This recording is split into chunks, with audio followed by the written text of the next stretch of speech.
Hey everyone, Anmar here. Today we're going to be looking at the process for lighting interiors in Maya using V-Ray. So we're going to be looking at some reference and trying to replicate that reference, and we're going to be doing that by using the V-Ray Sun and Sky, the dome light with HDRs, and some other techniques with rectangle lights to kind of bring more lights into the scene. So this is to focus on overall lighting of the scene. I'll get into other things like, lamp lighting and accent lighting and whatnot in later tutorials. And then we'll finish off by looking at just a little bit of color correction, exposure settings, and white balance to get, different lighting and color scenarios between the two. All right, so let's go ahead and get started. So I'm going to go ahead and just jump into Maya. So here we are in Maya. As you can see, I just have a nice clean interior scene. Uh, the only thing that I have right now is just this nice living room with all the props, but I did model this out based off of a floor plan, and that may lead into other rooms if I want to continue to build this out. So one thing to keep in mind that the environment is built to scale. So you can see I have a kind of this 6 foot cube, and this is going to be helpful when I'm setting up lighting, and more importantly, when I do materials and textures and tiling. All right. So make sure to keep scale in mind as you are setting up your interior scenes. And then I have a lot of high detailed interior props. It's definitely not a light or an optimized scene. We're going for nice high quality Arc and Viz renders. Okay, so I'm just going to jump into render settings to prepare for our renders. Right now I'm just going for something fairly low, 750 by 500, 1.5 aspect ratio, and I'm going to be using progressive to iterate. And we'll go ahead and just turn on GI and set a radiance map uh, and set the preset to low. And then I'm just going to lower light cache about 500. That's all I'm going to adjust right now, and I'll go ahead and minimize that. And I'll first go ahead and begin by creating a dome light. So if I go ahead and create a dome light, I can do that from the shelf here. As you can see, there's V-Ray, the V-Ray tab, and I can select dome light here, or you can go to create lights and you can find your V-Ray dome light there. Now, for this here, right off the bat, if I go ahead and quickly do a render, you'll see that the dome light is just going to kind of fill the room with just pure white light. All right. And if I hold right click on the teapot here, the render icon, and switch to render cam, it'll go ahead and switch to the camera that I have here. All right. So composition is also important, uh, but I already have this camera set up, this nice clean view.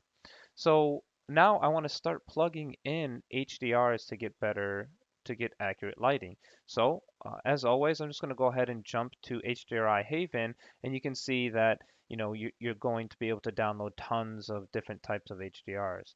So as you're going to pull in whatever you want. If you want to go for daytime, nighttime, I always recommend grabbing a good handful, 3 or 4, so that way you can experiment with lighting.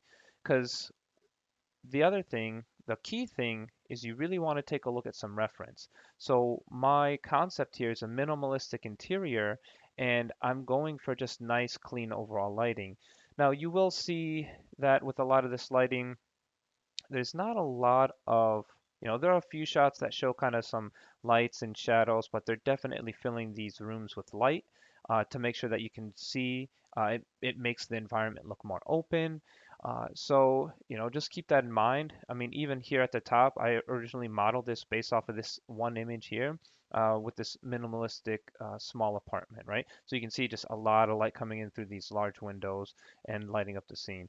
But I'm going to make sure, like, I like this one. I like shadows. I like lights. It gives a lot of contrast and adds a lot of visual interest. So regardless of what you're going to do, I'll be going over how to effectively create any type of lighting for your interior. So I will go ahead and grab my dome light now that I'm back in Maya, and then enable use dome text for dome texture. So if I go to dome texture, I've already downloaded these HDR eyes. So hit the icon and then select file. And now we can load in the image. So under image name, I can select image, and we can kind of start messing around with a few different HDRIs. So here's a Canary Wharf one. This one's like kind of heavily clouded. There's not a lot of sun coming in, um, or the sun itself, uh, but let's just go ahead and do a quick render and see what we get. So you can see now I'm starting to get this uh, different environment or different type of render. Now, one of the key things is, well, if I want to change the position of my HDR.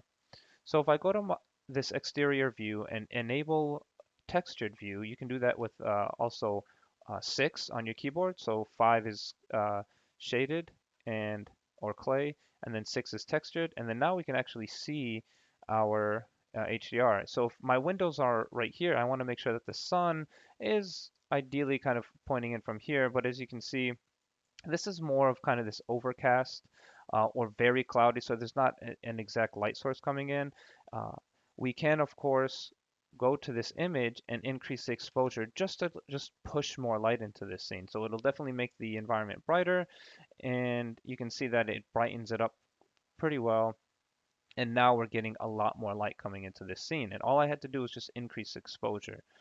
You can, of course, use the intensity multiplier, but I typically like to just work with it at an image level. So if I want now something that's a little bit more, that has more lights and shadows apparent, I can go ahead now and grab something like the, let's go for something a bit more extreme with this Venice sunset. All right. So I'm going to go ahead and load that. And then now we can see that actually the sun is completely behind us. So if I go and try to render that, obviously it's going to be pretty dark here. And, we're just getting a lot of the lighting coming from the blue sky. So I'll go ahead and just select the dome light now, and we can change the position. Now, in order to change the position, I have to select my dome light and then go to the attribute editor, Control A, and then the V-Ray and place environment texture. You can use horizontal rotation here. So see how I'm moving this over and it's rotating it. And then now I can get something, maybe closer to 180. So it's maybe not coming directly in, but coming in at this nice angle. So if I go ahead and do that and go ahead and render, you can see now we're starting to get a lot more light and we're starting to get more that kind of that pink sunset. And then as you can see, we are getting the shadows from this light source here. So you just want to make sure that you have a light source. And if you're not sure, always make sure to go into Photoshop or any software that can view images. In this case, I'm going to be using Photoshop, and you can see I have another HDR that is viewing this. Now it is a 32-bit image. That's what HDR or high dynamic range or an EXR is going to have.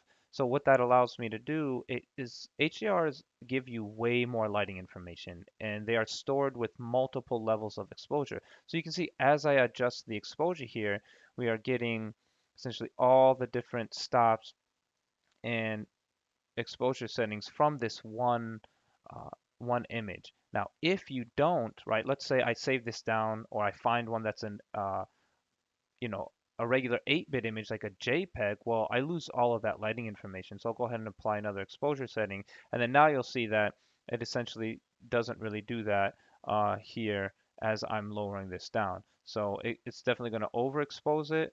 And then we're not getting a lot of that lower exposure settings here that we were getting when we were looking at the original image. See, there's a lot more control here and a lot more information.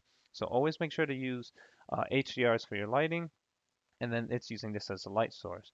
So you can see how you can iterate fairly quickly. So I'm going to go ahead and change the dome text again to the final HDR.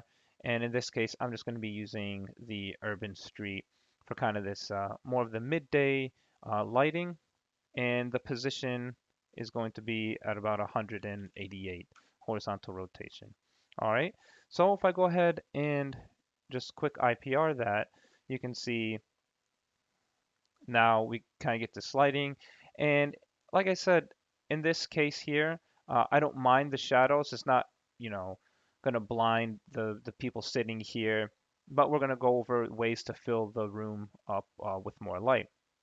And if I wanted to, of course, I can drop that exposure if we're now getting a little bit overexposed there. Um, so that's kind of how you can quickly use dome lights. The other method is to use the V-Ray Sun and Sky. And before I show the V-Ray Sun and Sky, I want to quickly just show I have this glass here, and what I typically do, what you want to do is select your glass, which in this case right now, I'm just using this simple glass material. So you can see it's just nearly white diffuse, pure reflection, a little bit of glossiness, and then refraction set to white as well, and then nearly full glossiness. Now, if you had something that's like less tinted or a tinted window, and then you went to go ahead and render that out, that may, you can see, start affecting the lighting here.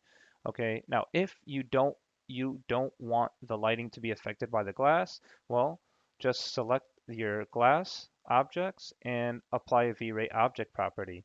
So in this case, I can do that from the V-Ray tab here, and or you can go from V-Ray, create V-Ray, and then you can do object properties and apply single object property.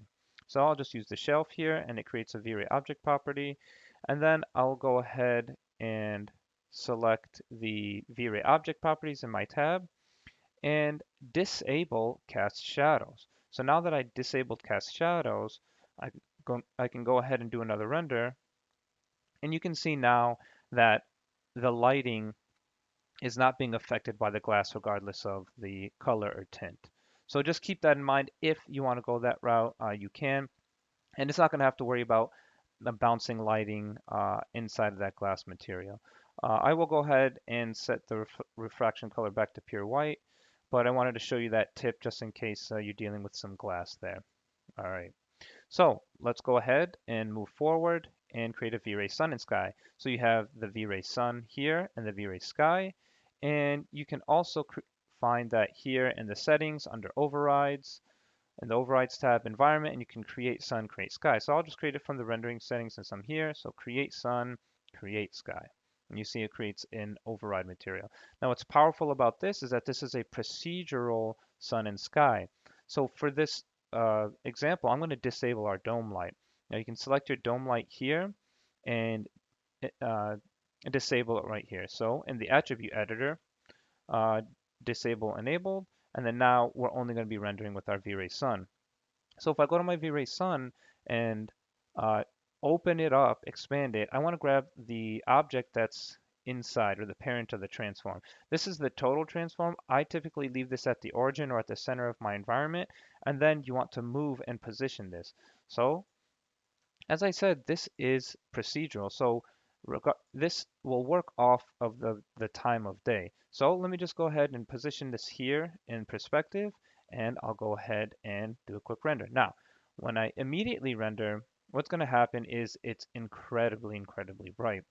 So the reason why is because the V-Ray Sun relies on camera exposure. So I'll go ahead and stop that so I don't continue to blind you.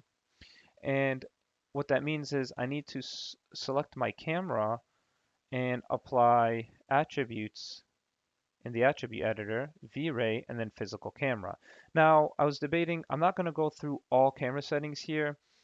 If you're interested, look up exposure triangle, because what that is you'd ideally mess with the F number, the shutter speed, and the ISO. But here, what V-Ray has added, which is really nice, is I can go to camera and enable, and under my render settings, overrides, and then enable auto exposure, okay? And then with that enabled, I can go ahead now and render, and you can see that I get something that's a lot easier on the eyes. And it does a really good job at kind of keeping things a lot more balanced than what it was previously.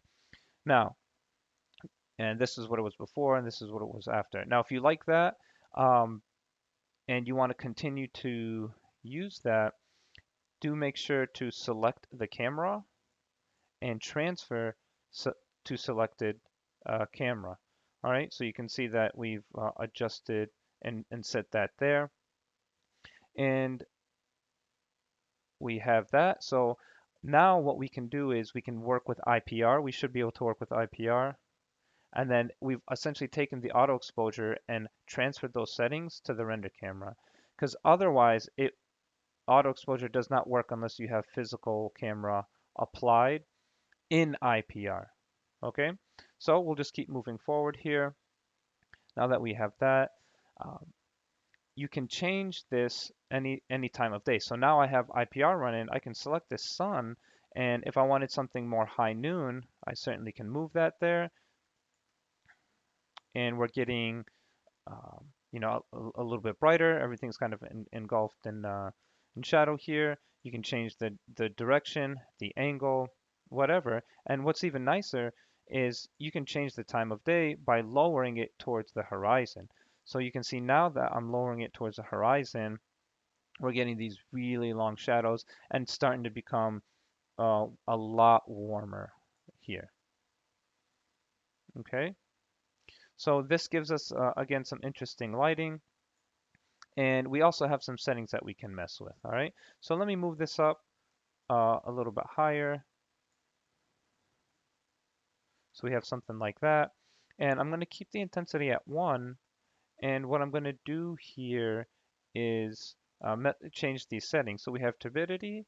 And you can see if I go ahead and increase turbidity from 2.5 to about 10, this is essentially going to give us more atmosphere for the light particles to bounce in.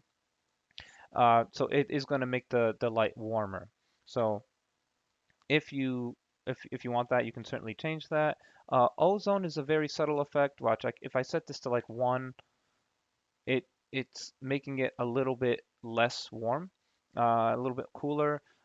So it's a very subtle effect there. But one of the more powerful ones, or noticeable ones, along with intensity and turbidity, is size multiplier. So this is really nice. So you can be subtle with this. So now you can see that I have harder shadows here. And if I want softer shadows, well, you just simply increase the size. So by increasing the size, so I'll set this to 1 and let this render out so you can kind of see the difference in iteration here. So I'll stop that.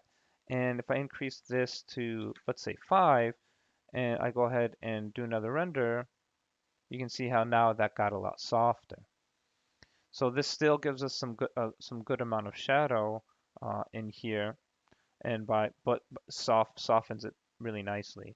You can also increase this way more, and what that's going to do is kind of give you an overcast effect. So I can simply change this to about size multiplier of 50. And let me just go ahead and just render that, and you can see that now essentially the sun or the brightness is encompassing the entire sky. So now we're getting this subtle lighting effect coming in, and we're getting the room to fill with a lot more lighting. So kind of going back to our reference here, you know, you can get some really interesting effects because that's how you're going to get this type of lighting that you see here, this nice, bright, soft lighting.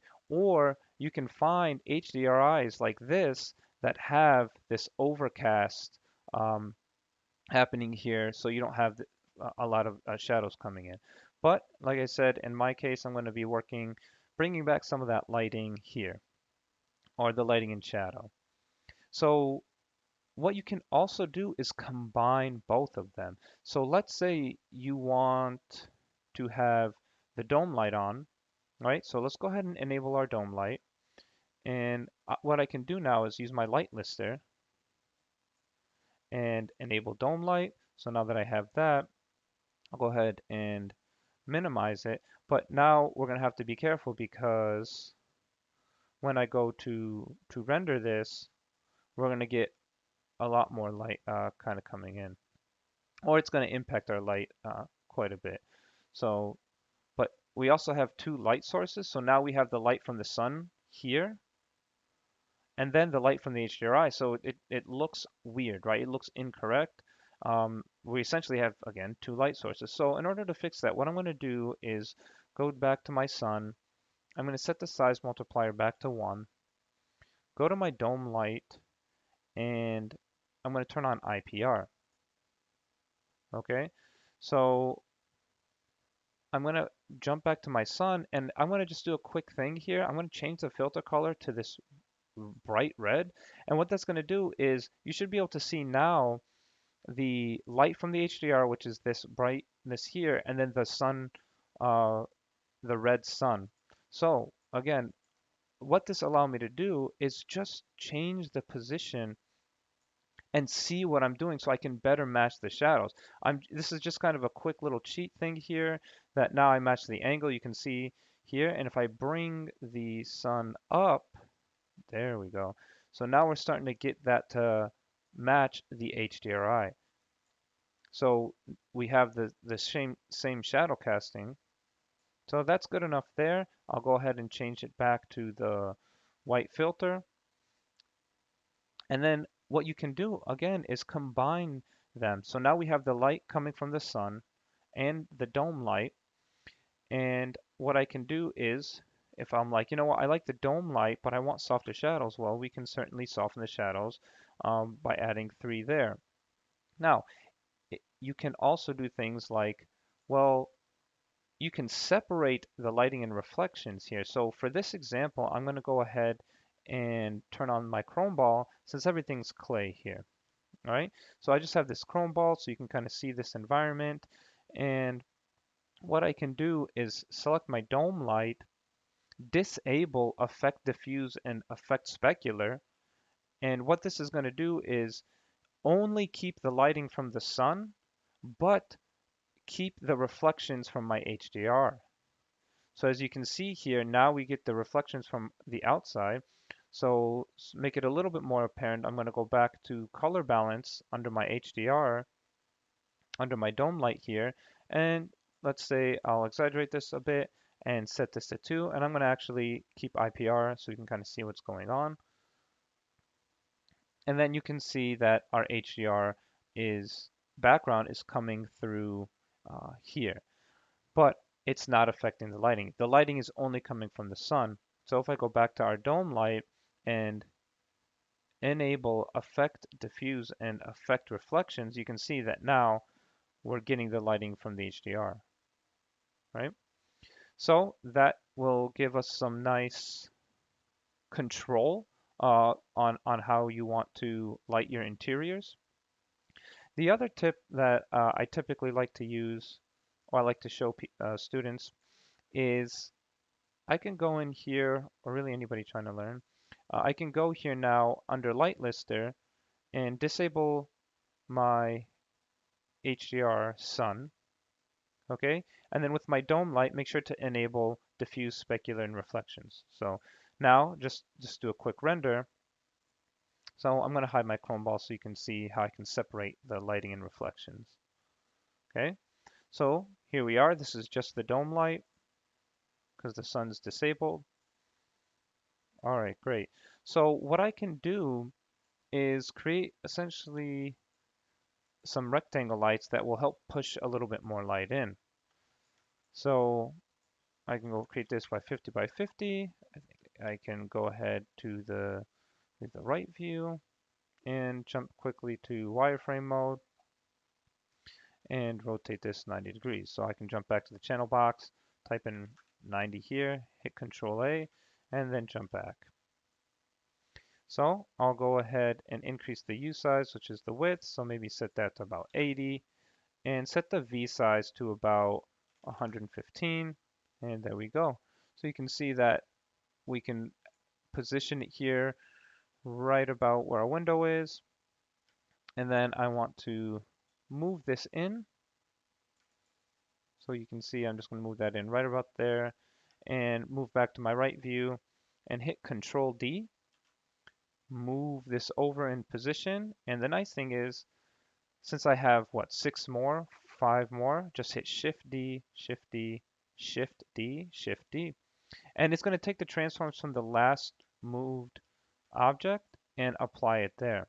So there we go. So now we have that adjusted and I can go ahead and jump back to shaded mode. So now I have these lights in here and I can go ahead now, open up my light lister and I can set these multipliers way down. And the light lister is nice because I can do that all here. So I'm going to probably go to 10, 10, 10 for all of these, and then set these to invisible. So under the light settings, you can set it to under options, invisible. And I can do that for all of the lights here. All right. So now that I have that, I'm using a combination of the dome light plus the rectangle light, and I can go ahead and we'll just enable IPR. And then you can see now we have a lot more light coming in. Now for this dome light, I'm going to go ahead and select the dome light, and here. Now the one thing I'm going to do is render this. There we go. So I have to make sure, sometimes see the auto exposure doesn't work in IPR, so you have to go to regular render. So I was going to say that did not look all that bright. But yeah, so just be careful of IPR if it behaves that way. So now I go ahead and stop that. So here's what it was previously, and here it is with now the rectangle light. So I'll quickly disable the rectangle light so we can see the difference between that and the dome light. You can see that there. Okay, just keep in mind, this is not free. Okay, anytime you add more lights into your scene, you are going to increase render times. So just keep that in mind. If you're doing still shots, a lot of times, you know, you might be able to weigh the options. But here, again, we're getting a lot of nice lighting to fill the room. And then we can, you know, let's say grab that dome light, or, you know, let's see where we're at. Grab the dome light, and let's jump to the texture real quick. And if you want to experiment a little bit more with the exposure and the V-Ray rectangle lights, you certainly can. Okay, so there's that. I'm actually going to disable the rectangle lights and enable the V-Ray sun. And I'm going to set the size to about 10 here, and then select the dome light. And let's see if I go ahead and disable Effect Diffuse and Effect Specular. And we go ahead and render that again, just to kind of compare that. And here we are, right? So we have that,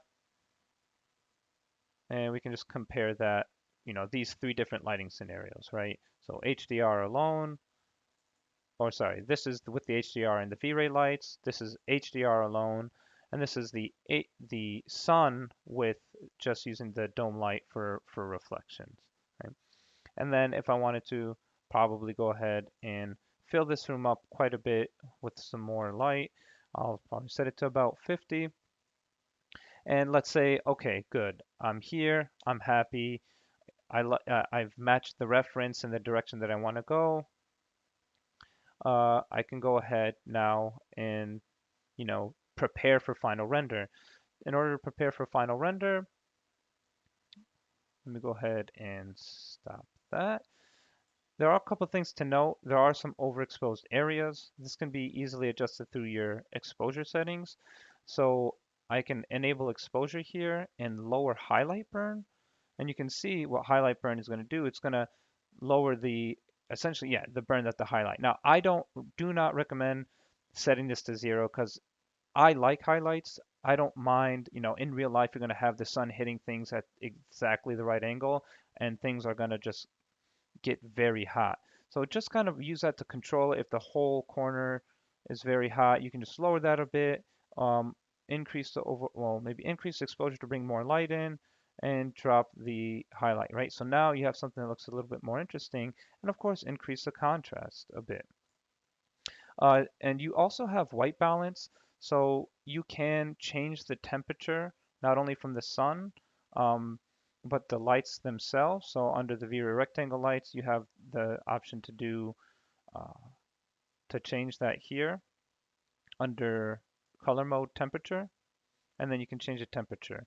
The higher this is, the bluer it'll become, and the lower this is, the redder it'll become. All right. So just keep that in mind. And you have white balance in the override. So if you want to auto white balance, you can, which will kind of neutralize your render and make it, in this case, it's going to take out the kind of the coolness and the warmth. And then you can change that later. So white balance is just going to make sure just to balance the render and make it more white and neutral. So let that go for a second. And then now I can control that here. So if I wanted, like I said, as I increase that, it'll become warmer. Lower this, it'll become cooler. All right. So let's say I wanted something a little bit warmer there, and I can enable and disable. So you can see the difference with a little bit of retouching in post. We get something that starts to look a lot like what we have here with some of these renders and some of these samples. So find one that really, you know, takes you in the direction that you want to go, and then and work from there. And then as once you're ready, of course, we can increase the resolution to something a lot higher for final renders. So I'm going to go ahead and change this from 750 to 1920 by 1280 to maintain the 1.5 aspect ratio. We can move over to the V-Ray tab and change this from progressive to bucket. Remember, whenever you're doing final renders, you always want to make sure to switch that over to bucket. And you can see these settings are fine for what we're doing here. And depending on how many threads or cores, I always tend to drop this between 24 and 32. For the render region, it'll just lower the amount of buckets that we have here. Over to GI, we can change this to a radiance map over to high, and we can set light cache up to about 1500, which will give us some really nice clean final renders. And the last bit that I typically do is go ahead and just add this denoiser, which will just clean up the last bit of noise that we have here. And then I went ahead and just did a couple of high resolution renders with high settings, and as you can see, um, they came out really good, really clean, and we can still play with some of these color correction settings if I wanted to increase the exposure there, remember, and drop the highlight burn. Um, Honestly, this is pretty well lit, so I don't need to bump exposure that much. And then remember, I like to still keep quite a bit, some of that highlight burn, just to keep some nice visual interest there. But you know, whatever you're trying to accomplish, you're good to do either or. And with white balance, remember, if I wanted to make this a little bit warmer, I can increase the white balance here, and to get something a little bit cooler, I can decrease it. And then I went ahead and also did this one with the render with the sunset, and I have to, of course, readjust some of these settings, right? So I'll drop the exposure there. I'll bring back some of that highlight burn because it wasn't all that much. And this one, I actually dropped the temperature because I really, really like, as I drop this temperature, it starts to multiply with the color and give us this really nice kind of sunset, um, kind of this red, orange, purple haze, and it just really, really looks nice here. So that about does it for the topic today of lighting interiors. So, hopefully you learned quite a bit and a few different methods that should help you accomplish whatever type of lighting scenario you're trying to do for interiors. So, if you got any questions, be sure to comment below and like, subscribe, comment, all that good stuff. It's always appreciated. Thanks again, everyone, and take care.